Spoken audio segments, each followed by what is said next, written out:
ইসমাইল রয়েছেন। সৌদি নাগরিক এখানে যারা ব্যবসায়ী রয়েছেন তারা কিন্তু এখানে থেকে উদ্বোধন করতেছেন, আপনাদের দেখানোর চেষ্টা করছেন এবং সবাই চেষ্টা করতেছে, সবাই আমরা দেখতে পাচ্ছি এখানে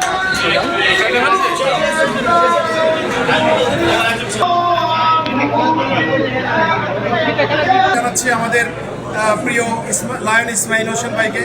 উনি ইতিমধ্যেই পুরো সৌদি আরবে ব্যবসায়ের বিভিন্ন ক্যাটাগরিতে অলরেডি উনি পুরো শুধুমাত্র রিয়াদে নয় পুরো সৌদি আরবে ওনার নাম আমাদের বাংলাদেশি কমিউনিটির কাছে প্রেজেন্ট করেছেন।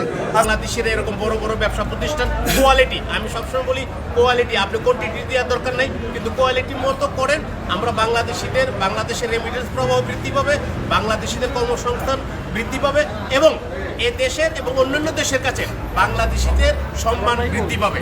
এই ইসমাইল ভাইদের মতো আমরা যারা সাধারণ প্রবাসী আছি বা বাংলাদেশিরা আছি, আমি আমার বাংলাদেশ সরকারকে, এখানকার দূতাবাস আছে তাদেরকে বলবো ওইসব যারা এখানে ইনভেস্ট করতে চায়, যারা বড় বড় ব্যবসা বাণিজ্য করতে চায় তাদের পাশে দাঁড়ান, তাদেরকে সহযোগিতা করুন, তারা এগিয়ে যাবে। ধন্যবাদ এমওয়াই আলাউদ্দিন ভাইকে। ياسمين على افتتاح مطاعم ياسمين ألف مبروك إن شاء الله.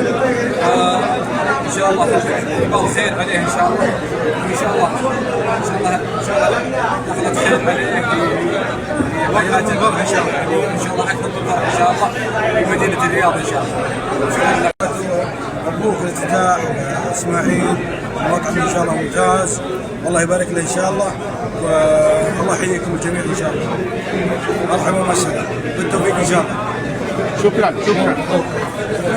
বর্ষপূর্তি হয়ে ইয়াসমিন রেস্টুরেন্টের শুভ উদ্বোধন করার উদ্যোগ গ্রহণ করেছেন বিশ্বমানের এই রেস্টুরেন্টটি লায়ন ইসমাইল হোসেনের। তো আমরা আশা করব টোটাল বাংলাদেশি কমিউনিটির একটা মিলন মেলা হিসেবে এটি পরিণত হবে এবং আজকে থেকে শুরু করে প্রবাসী বাংলাদেশিদের সকল প্রকারের অনুষ্ঠান। আমাদের সাথে রয়েছেন আলোকিত সকালের সৌদি আরব রিয়াদ প্রতিনিধি জনাব শাহাদাত হোসেন মাহাদি ভাই। এসেছেন ইয়াসমিন রেস্টুরেন্টের উদ্বোধনী অনুষ্ঠানে এবং যেই আরাবিক কর্নার রয়েছে সেখানে উনি এখন বসে আছেন। আমরা ওনার এই নতুন রেস্টুরেন্ট সম্পর্কে মতামত জানব। আসসালামু আলাইকুম রহমতুল্লাহ।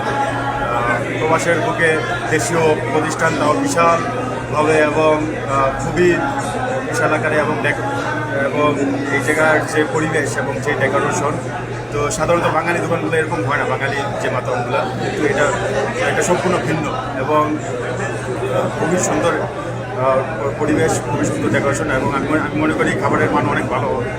তো শুভকামনা রইল যিনি মালিক তার এবং এই হোটেলের জন্য শুভকামনা রইল। আপনারা সবাই আসবেন, দাওয়াত রইল এবং এখানে আসলে মনে হবে যেন সব যেহেতু আমাদের দেশীয় খাবার সহ ভারী রকম বা আরবি খাবার সহ বিভিন্ন আইটেমের যে খাবার পাওয়া যাবে, তো সবাই আসতে পারেন এখানে।